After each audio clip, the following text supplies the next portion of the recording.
नमस्कार, मैं राकेश दुबे और आप देख रहे हैं न्यूज 17। आज हम एक ऐसे शख्स से आपको मिलवाने जा रहे हैं जो गांव से निकल करके और कठिन परिश्रम के बाद आज एक ऐसे मुकाम को पाए हैं जो सबके लिए संभव नहीं होता है। मेरे बगल में जो बैठे हुए हैं उनका नाम धीरज सिंह कुशवाहा है। सबसे पहले धीरज जी, न्यूज 17 में आपका स्वागत है। जी बहुत बहुत धन्यवाद। धीरज जी, एक चीज ये सबके मन में आता है कि जो धीरज सिंह पहले गांव में रहता था, वो अचानक से इस प्रकार के जो नेता के चौकचौंध वाली दुनिया में कहां से चले आए? देखिए राकेश जी, लोगों को सामने वाला सिनेमा दिखाई देता है, उसके पीछे क्या संघर्ष रही है तो जो व्यक्ति किया है या उस संघर्ष के दौरान जो लोग रहे हैं साथ में, वही लोग बता पाएंगे। और ऐसे भी आप भी कुछ जानते हैं। देख, हम लोग तो बहुत कम जानते हैं, लेकिन जो दर्शक लोग हैं, जैसे हम भी आपके क्षेत्र में गए थे तो बहुत सारे लोगों का ये कहना था कि धीरज जी तो बहुत अच्छे काम करते हैं, उन्होंने बहुत मेहनत किया है। लेकिन और सारे लोगों को था कि हम लोग कैसे आप आगे बढ़े, एक बार उन लोगों को बताइए, उसके बारे में बताइए। करीब अभी तो हमको लगता है 2010-11 से जानते हैं, तो 11-12-13 साल का तो आपका और हमारा संबंध है। और पहले तो मैं आपको बधाई देना चाहूँगा कि आप भी बहुत संघर्षशील आदमी हैं। और हम भी देखे हैं कि आप एक समय में आरा में हेल्थ मैनेजर के रूप में काम कर रहे थे, उसके बाद फिर सुरक्षा लैब में हम लोग देखें। और अभी जब चैनल का शुभारंभ हुआ तो बड़ा मन में प्रसन्नता हुई कि देखिए, एक्चुअली जो सेल्फ मेड आदमी होता है उसका मैं बहुत रिस्पेक्ट करता हूँ, क्योंकि मैं भी संघर्ष करके यहाँ पर पहुँचा हूँ। तो कोई व्यक्ति अगर संघर्ष करके यहाँ आता है, आप पटना में अपने दम पर आपने पहचान बनाई है, तो इसके लिए मैं आपको भी बहुत बहुत बधाई धन्यवाद देता हूँ। और रही बात मेरी, तो एक्चुअली ये सब श्रेय हम अपने पिताजी को देना चाहेंगे। और बहुत दुख से कहना चाहेंगे कि पिताजी पिछले साल नहीं रहे, हम लोग को छोड़ के चले गए। हमको पढ़ाने के लिए बहुत पिताजी मेहनत किए। वो चाहते थे कि हमारा बेटा आईपीएस बने, क्योंकि हमारे पिताजी आसाम पुलिस में सब इंस्पेक्टर थे, फिर डीएसपी हुए, उसके बाद फिर रिटायरमेंट आए। तो बोलते थे पिताजी कि जब कोई नया छोकरा आता है हम लोगों के पास, और हम लोग 20 साल 25 साल से सर्विस में हैं, सैल्यूट मारना पड़ता है। तो उस दिन मन में ठाने थे वो कि अपने बेटे को आईपीएस बनाएंगे, और अगर हम सैल्यूट मारें तो हमको और ज़्यादा प्रसन्नता होगी। लेकिन ऐसा नहीं हुआ, सीधे विपरीत हुआ। पिताजी बहुत प्रयास किए, लेकिन जिस तरह से पढ़ाई में मन लगना चाहिए उस तरह से मन लगता नहीं था। और थोड़ा सा दोस्त मित्र और सर्किल वाले हम लोग थे, तो पिताजी का बहुत डांट और गाली भी सुनना पड़ा है। उसी दौरान फिर पिताजी हमसे तंग आकर मेरी शादी करा दिए। शादी कराने के बाद में वो सब कुछ किए कि जो एक जिम्मेवार बेटा बनने के लिए जो होता है, कड़ा कदम उठाए। और उसी दौरान हमको अपना गांव छोड़ना पड़ा। गांव से गए और जाने के बाद में हमने नौकरी स्टार्ट किया। तो हमको करीब 1 महीना काम किए तो लगता है कि 1205 रुपये हमारा इनकम पहला आया था। अच्छा। आज भी वो चेक को अपने जो मुख्य कागजात रखने वाली जगह है उसमें हम रखे हैं। मतलब उसको भंजाए कि नहीं भंजाए? नहीं भंजाए। अच्छा। फिर हमको बड़ा तकलीफ हुआ, क्योंकि जिस मकान में रहने के लिए गए थे उसका किराया था 2200 रुपया। अच्छा। और हमारा हर महीने का इनकम था 1205 रुपया। तो फिर अगले महीने मेहनत हमने किया तो करीब 5600 कुछ रुपया आया था, हमको याद है। उसके बाद में फिर और थोड़ा सा मेहनत किए तो 30,000, फिर लाख रुपया तक गया, तब तक हमको याद है। उसके बाद फिर याद नहीं आया कितना आता है। उसके बाद उस समय इंश्योरेंस का दौर था और फाइनेंशियल सर्विसेज में हम ब्रांच मैनेजर तक पहुंचे और पैकेज करीब 10 लाख रुपए तक था सालाना। उसके बाद में अचानक थोड़ा सा युग का अलग अलग आते रहता है, तो थोड़ा सा हम दूसरे तरफ मूव किए और नौकरी छोड़े। थोड़ा डिसीजन लेने में कठिनाई हुई। पटना आए तो इंश्योरेंस में काम करने के लिए बहुत प्रयास किया अच्छा, लेकिन अच्छा हो नहीं पा जैसे रहा हम है। लोग जैसे मिडिल फैमिली में थे, बार बार लोग बोलता है कि जब कहीं से मान लीजिए कि आप भी भोजपुरी क्षेत्र से आते हैं, लोग बोलता है कि अगर सबसे पहले कि यार 10-20 हजार 50 हजार मिला था ना, महीनवा दिन चल आई ना, नौकरी के नहीं के छोड़े के जोन करे करत आवत नौकरी तौने करब, बिजनेस में पता ना का होखी ना होखी, लेकिन एकरा बावजूद रुआ कौना बिजनेस में गेनी। बिल्कुल, जो लोग सोचते हैं कहते हैं ये अच्छी बात है, क्योंकि अगर आप कहीं स्टेबल रहते हैं तो आपके साथ परिवार है, आपके बाल बच्चे हैं, पढ़ते हैं, सब चीज़, मकान का किराया देना है, दूध वाले को हर एक महीने देना है, तो एक निश्चित आय चाहिए, नहीं तो परिवार में दिक्कत होती है। और आज के डेट में आप देखे होंगे कि एजुकेशन का जो हाल है, कि जिस तरह से ट्रीटमेंट किया जाता है, हॉस्पिटल और एजुकेशन दोनों सेक्टर ऐसा है कि आप मरते रहिए, उससे कोई लेना देना नहीं है। आप पहले पे करिए, उसके बाद में सर्विस लीजिए। पहले के छात्र लोग होते थे, गुरुओं का बहुत सम्मान करते थे, क्योंकि पैसे पे शिक्षा नहीं होता था, शिक्षा और संस्कार ऐसे ही दिया जाता था। तो अभी जो व्यवसाय है ना, हो गया है धीरज जी, आपका एजुकेशन कहाँ तक हुआ है? देखिए, हम एजुकेशन में ग्रेजुएशन तक गए थे हम, अच्छा। और उसके बाद में फिर कंपनी अपना स्टार्ट किए, फिर रियल इस्टेट की ओर मूव किए, और बहुत मेहनत करना पड़ा, और बहुत लोगों को जोड़ने के बाद में बहुत लोग मदद भी किए, बहुत लोगों का, आप जैसे लोगों का भी बहुत सहयोग रहा है, कुछ कार्यों में आपका भी व्यक्तिगत सहयोग हमको मिला है। लेकिन हम यही कहेंगे कि निश्चित सैलरी पर काम जरूर करिए, लेकिन अगर कुछ नया करना है, आगे बढ़ना है, और चाहते हैं कि इतिहास के पन्नों में आपका नाम दर्ज हो, तो आपको रिस्क तो लेना पड़ेगा।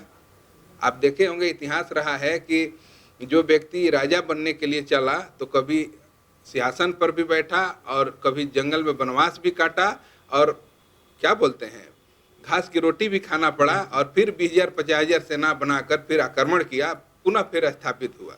तो राजा बनना है तो राजा जैसा दर्द भी आपको मिलेगा ही मिलेगा। और युवाओं से भी मैं अपील करना चाहूँगा कि आप लोग कभी भी संघर्ष से पीछे ना हटिए, संघर्ष करते रहिए। एक ऐसा समय आएगा कि टर्निंग पॉइंट आपको मिलेगा।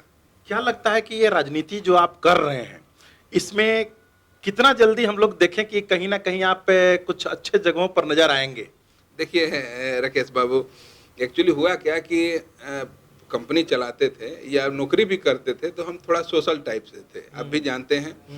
उसी दौरान धीरे धीरे करते करते राजनेताओं से मुलाकात होती रही, और बीच में मनोज तिवारी जी से भी हमारा पारिवारिक संबंध है, उनसे भी बात विचार आगे बढ़ते चला। हमको लगा कि जब समाज में लोगों के बीच ही रहना है, तो कहीं एक प्लेटफार्म पे रह के काम करना चाहिए। उसी दौरान उपेंद्र कुशवाहा जी के साथ पहले से भी मदद करते थे, लेकिन राजनीतिक रूप से जुड़ के काम करने लगे। अब काम करते करते करते अब आप देख ही रहे हो कि किस तरह के सिचुएशन चल रहा है। हम लोग ऐसे वाले लोग हैं कि कहीं एक जगह रहकर स्थिर रूप में काम करना चाहते हैं। अब इसी बीच में उपेंद्र कुशवाहा जी जदयू में लाए, अब कह रहे हैं कि अब पार्टी बनाएंगे। तो ये सब हमको अच्छा नहीं लगा, और व्यक्तिगत हम डिसीजन यही लिए कि माननीय नीतीश कुमार जी में आस्था रखते हुए यहीं पर बने रहेंगे, और पार्टी के लिए समर्पित होकर काम करेंगे।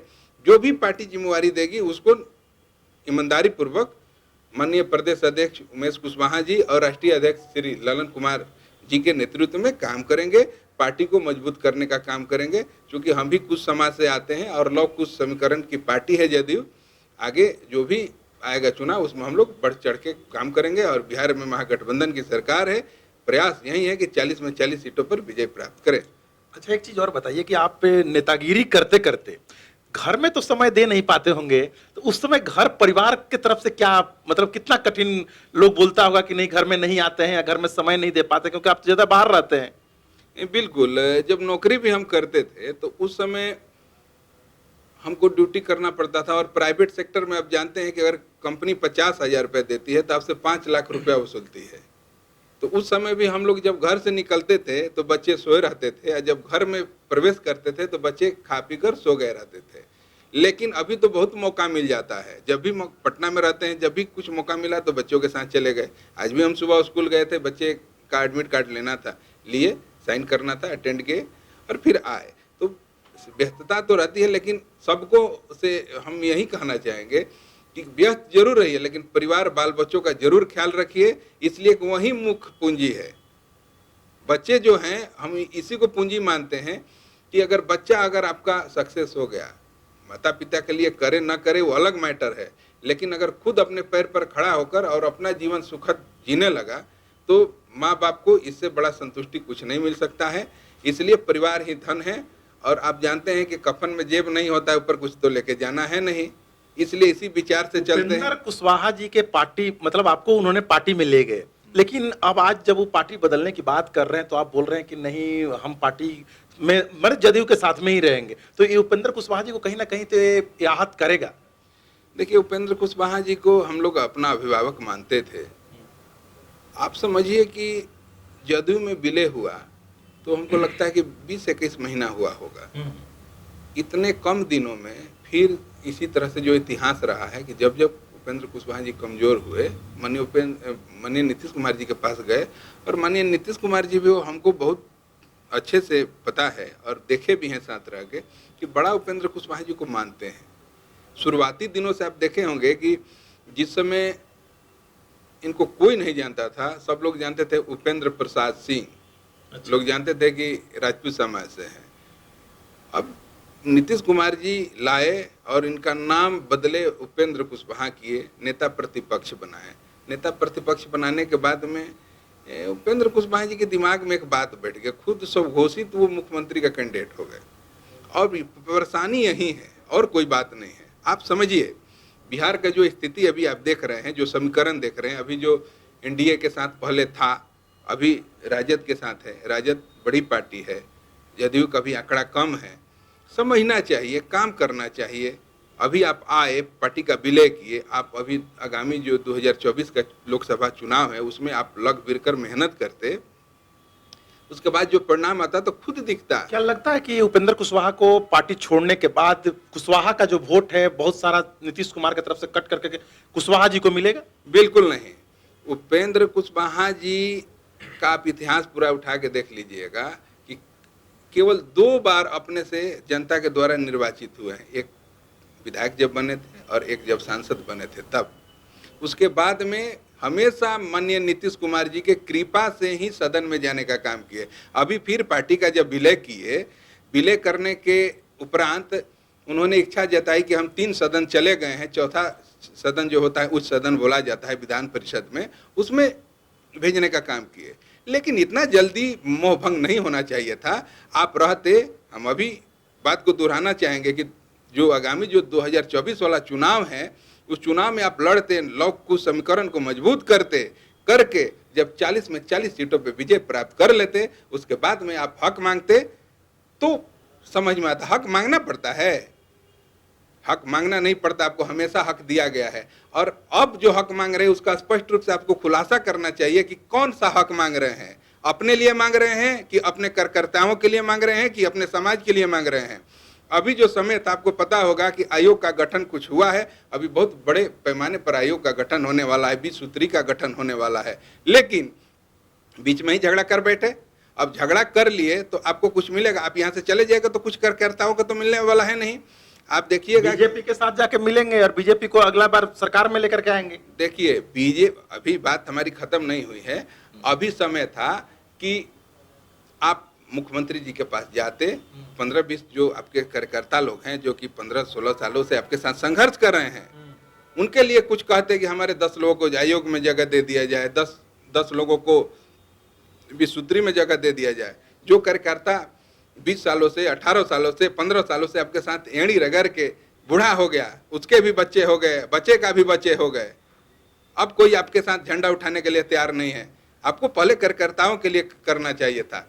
जो अभी एमएलसी आप बने, अगर ये कोई कार्यकर्ता आपके साथ रहने वाला बन गया रहता तो आज के दिन में आपको लोग पूजते, कहते कि सही में उपेंद्र कुशवाहा कार्यकर्ताओं के लिए काम करते हैं। लेकिन जब आपका पीछे का रिकॉर्ड रहा है कि केवल आप जब विलय किए या जब समझौता किए हैं किसी दल के साथ, तो केवल अपने व्यक्तिगत लाभ के लिए, ये है। और रही बात आपके द्वारा जब बोली गई बीजेपी, तो बीजेपी का काम ही है तोड़ जोड़ करना। बीजेपी का काम है इनको गठबंधन में लेगा, इनको मंत्री बना देगा और मुख्यमंत्री जी को गाली दिलाने के लिए रिवार्ड दे देगा। इसीलिए तो और से बिहार के राज्यपाल को बदला गया, क्या लगता है कि बिहार में सत्ता परिवर्तन बहुत जल्दी होने वाला है? ऐसा कुछ नहीं है, ये एक प्रक्रिया है और ये तो जो हमारे देश के राष्ट्रपति हैं, उनका ये काम है कि बीच बीच में अपने हिसाब से किसको कहाँ किस हिसाब से रखना है, इस पर हम लोग का कोई टिप्पणी नहीं है। और राज्यपाल आए हैं तो आप देखे होंगे कि माननीय लेकिन सूत्रों के हवाले से खबर मिल रही है कि बहुत जल्द जो है सो सरकार बदलने वाली है, फिर से नीतीश कुमार जी बीजेपी के साथ जाने वाले हैं। बिल्कुल, आप जो कह रहे हैं तो सूत्र हमको भी थोड़ा बता दीजिए कि भविष्य में क्या होने वाला आप तो है। पार्टी के नेता हैं तो आखिर आपको ज्यादा मालूम होगा। बिल्कुल, अगर आप ही लोग सब कुछ कहते हैं और फिर बुलवाते हैं, अगर कोई सूत्र है तो बता दीजिए कि भविष्य के घर में क्या है। हम भी जानना चाहेंगे कि हमारा क्या होने वाला है 2 साल बाद, 5 साल बाद, 2 महीने बाद, हम भी जानना चाहेंगे, इच्छा रखेंगे। ऐसा कुछ नहीं है, महागठबंधन मजबूती के साथ है और आगे बना रहेगा। आप देखिएगा आगामी 25 फरवरी को पूर्णिया के गांधी मैदान में आपको एक बहुत बड़ा रैली होने जा रहा है। महागठबंधन के सभी घटक दल वहां उपस्थित होके और उपस्थिति दर्ज कराएंगे, और जो बीजेपी का हुआ था जो रैली अभी, उसके सामने कुछ भी नहीं रहेगा। आप देखे होंगे कि कल मैं भी गया था, आदरणीय प्रदेश अध्यक्ष जी यात्रा पे निकल चुके हैं और पूरा समीक्षा कर रहे हैं कि कैसे कैसे तैयारियों का जायजा भी लेंगे और मीटिंग करके, और जो 25 तारीख का जो रैली है उसमें ज़्यादा से ज़्यादा लोग पहुँचे और रैली को सफल बनाने के लिए लगे हुए हैं। तो आपने देखा कि धीरज जी ने अपने बारे में बताया और कुछ पार्टी के बारे में बताया, तो आप लोग समझ सकते हैं कि किसी को भी जब ऊपर बढ़ना होता है तो उनको कितना मेहनत करना पड़ता है। तो आज इन्होंने भी जो ये सारा कुछ बनाया है अपने मेहनत के बल पे बनाया है, मेहनत के बदौलत बनाया है। तो आप लोग धीरज कुशवाहा के बारे में क्या समझते हैं, एक बार वीडियो में कमेंट करके जरूर बताइए।